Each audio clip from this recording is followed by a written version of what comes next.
Hey guys, welcome back to our channel Cine series recap where we revisit some of the most iconic movies of all time. Today, we're going to be talking about Night at the Museum, a 2006 fantasy comedy film that captured the hearts of millions around the world. The movie follows the story of Larry Daley, played by Ben Stiller, who takes up a job as a night guard at the Museum of Natural History in New York City. Little did he know that the museum's ancient artifacts would come to life as the night progressed. From an Egyptian pharaoh to a mischievous monkey, Larry finds himself in the midst of a wild adventure where he must protect the exhibits from harm and find a way to restore order. Aside from Stiller, Night at the Museum boasted a star-studded cast, including Owen Wilson, Robin Williams, and Ricky Gervais. The film was directed by Sean Levy and produced by Chris Columbus. Now let's get to it. As Larry Daley gets to his car in Brooklyn, he finds a boot on the tire. This is how the movie begins. To find out where his kid Nick is, he immediately rushes to his buddy and asks about his son. He says it's half day because of parent career. Larry rushes to her home to pick Nick and ask about why he wasn't informed that today is parent career day.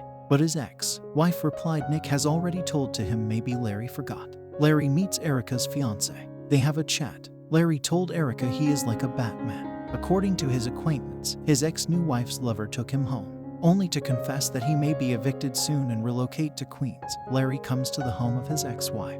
After that, he drives Nick to a hockey game. Larry gave Nick some advice on how to score. Larry got struck by a hockey puck. When the game is ended, Nick says that he no longer wants to play hockey and instead wants to work as a bond trader like his mother's lover. They are walking in the park at this point. Larry, feeling awful for Nick, is determined to move when Nick wonders whether he is actually moving again. They have an emotional talk. Larry is seen in an employment office. He is being interviewed by a woman who might be able to provide him a job. She informs Larry that a resume like his has never been seen before. After saying thank you, he learns that she wasn't being complimented. They talk about many aspects of his background, such as his creation, the snapper, which is a variation on the clapper for lighting. He tells her how much he needs a job and stops her from firing him. She sighs and offers him the Museum of Natural History's address after a brief delay, stating that everyone she sent there was rejected but that he may get fortunate. Larry is shown wandering through the Natural History Museum. He approaches the front desk employee and requests Cecil. Cecil should be at his office, she says, and introduces herself as Rebecca. Before Dr. McPhee enters to say that kids are touching the displays, she briefly walks Larry around the area. Rebecca continues working, and Larry walks to Cecil's office. As Larry knocks on the security office door, Cecil responds and lets him in. Larry is told that because the museum is losing money, Gus and Reginald, two of his co-workers, will also be let go, and that a replacement guard would be hired in their stead. As they are night guards and Larry dislikes the notion of spending the entire night at a museum, he is confused about whether or not to accept the position. One of the guard welcome him. At last, he consents, and Cecil instructs him to wait outside until he can tour him the museum. Reginald queries Cecil on if he believes he is the one, after Larry has left. Cecil answers, oh sure, he's the one. He starts by taking Larry into the chamber with the dioramas depicting Mayan, Roman, and Western cultures. Upon Larry's exit from the room, Cecil is nowhere to be found. He cries out Cecil's name again, and we then see a figure pursuing him. When Larry's shoulder is touched, he screams. After removing his mask, the figure reveals Cecil, who is clothed in Native American garb. Larry chuckles because Cecil terrified him, but he is admonished not to play about. Cecil then takes him to the Museum of African Mammals, the Easter Island Head, and Attila the Hun. As Larry observes the monkey, Cecil explains that they have named him Dexter. After they leave that area and reach the Pharaoh's chamber, Cecil takes Larry to see the tomb of the Pharaoh and the Akhmenre tablet, which he later reveals to be made of 24-karat gold. While explaining Cecil, he did not talk much about Pharaoh. He looked so feared. The three guards are there to provide Larry with what he needs as he prepares to begin his first day of work. Cecil hands him his torch and keys to shut the gates. Also, he produces a user guide and provides it to Larry. Cecil instructs him to switch on a few lights because it can feel a little scary inside. In a very serious tone, he also warns him not to allow anything in or out. The three guards went from the museum. Be sure you subscribe to Cine Series Recap for more recap. Despite being perplexed by this, Larry continues to work. He switches on the lights and takes a seat at the reception counter while speaking on the phone, which reverberates throughout the whole museum. He started to play with the phone and thought it was fun. He eventually nods off, but when he wakes up, he tumbles off his chair with the phone.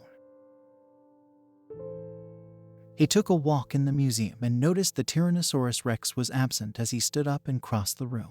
He yells Cecil's name, believing that he is playing another practical joke on him. He switches on the torch when he hears something down the corridor and discovers the dinosaur sipping from the water dispenser. When the dinosaur hears Larry drop the torch out of shock, it stops drinking.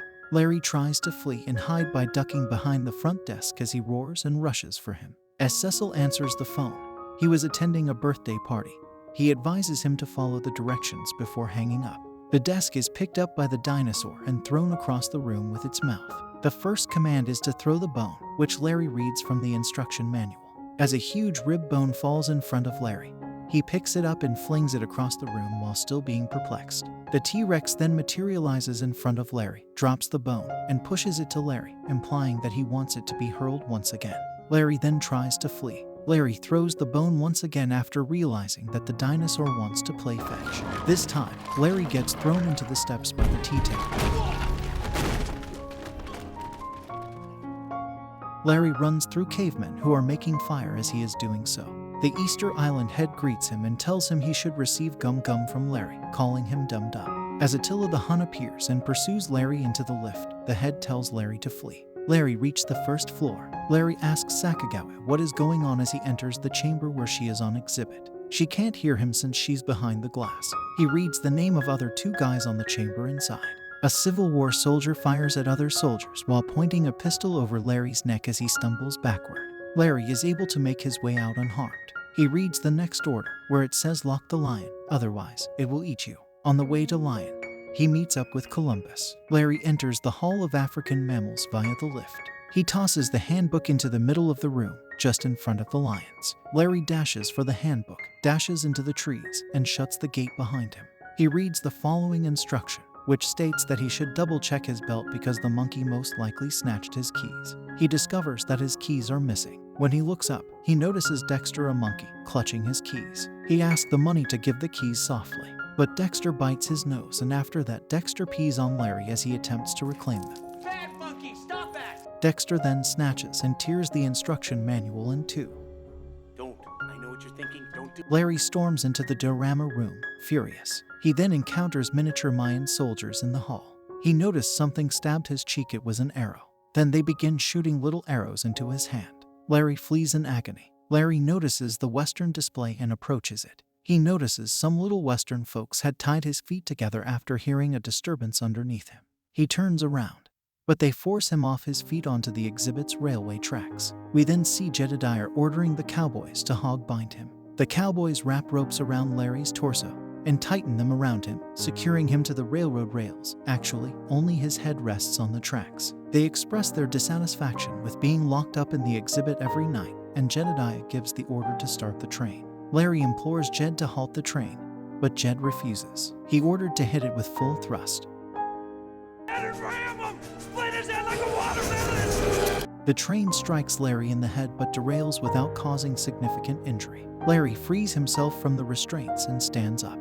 We observe a tiny army of Roman troops preparing to assault Larry. Jedediah identifies the leader as Octavius. Satan orders the troops to unleash hell on Larry, and they begin blasting fireballs at him. He flees and is saved by Teddy Roosevelt. Teddy will not always be there to defend him. That mustachioed horseman ain't always gonna be there to... Jedediah shouts as they gallop away on his horse. When they come to a halt in the main chamber, Larry inquires as to why everything is alive, and Teddy leads him to the Pharaoh's chamber. Teddy cries that the Pharaoh is not getting out of his coffin as we watch him straining within. He gestures to the tablet and informs Larry that it is the reason everything comes alive at night.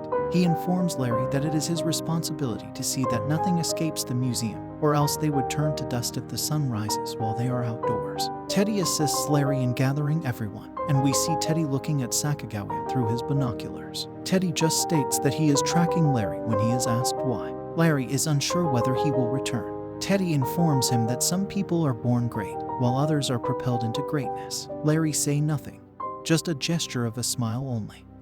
Teddy returns to his post at the museum. Larry checks on Teddy. Does he became a statue, but he frightened Larry and said, "Bully, and I got you," and Larry begins to walk away. Jedediah emerges from Larry's pocket, threatening to discharge his revolver into his eye. He fires a shot, but nothing comes out. Larry retrieves him from his pocket and returns him to the diorama room just as the sun rises and everything returns to normal.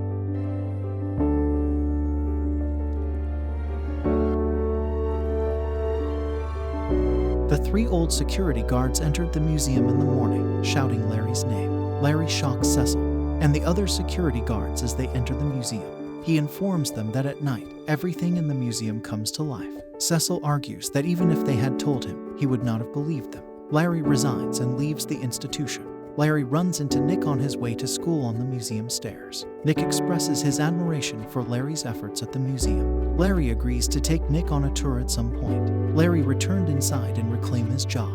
Dr. McPhee summons Larry to the diorama room, where he discovers a Roman figure in the stockades of the Western culture tableau. Dr. McPhee advises Larry not to try anything like that again, believing Larry did it. Larry returns to Cecil and asks if he has a spare instruction manual after Dexter ripped his up. Cecil does not have another copy, but Cecil instructed Larry to definitely learn about history since it will help. Larry notices Rebecca giving a tour to some children and chooses to accompany them. As Rebecca mentions the monkey's kind and loving nature, he chuckles. He pulls her aside and inquires if Sacagawea was deaf since she could not hear him the night before. Rebecca is irritated by his interruptions and wonders why he is still following them. Larry claims to only have a few questions and convinces Rebecca to meet him later for a cup of coffee to discuss history. Rebecca agreed with Larry and told him to wait outside because her shift will be over in 20 minutes. Rebecca explains that she is working on a dissertation about Sacagawea and that she greatly admires her. Larry told her about him,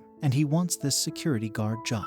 Larry is seen reading books and exploring the internet for information about objects at the museum and the library. He learns that Attila the Hun enjoyed wizardry and would rip his foes' limbs off. While reading, he sees a photo of him and his son on the table. Meanwhile, at the museum, Larry is getting ready for his shift when Cecil and the other security officers arrive to wish him luck and say farewell. They're saying their final goodbyes to the museum. Cecil requests that Larry accompany them out, but Reginald remains behind. Cecil claims it's because Reginald is an emotional person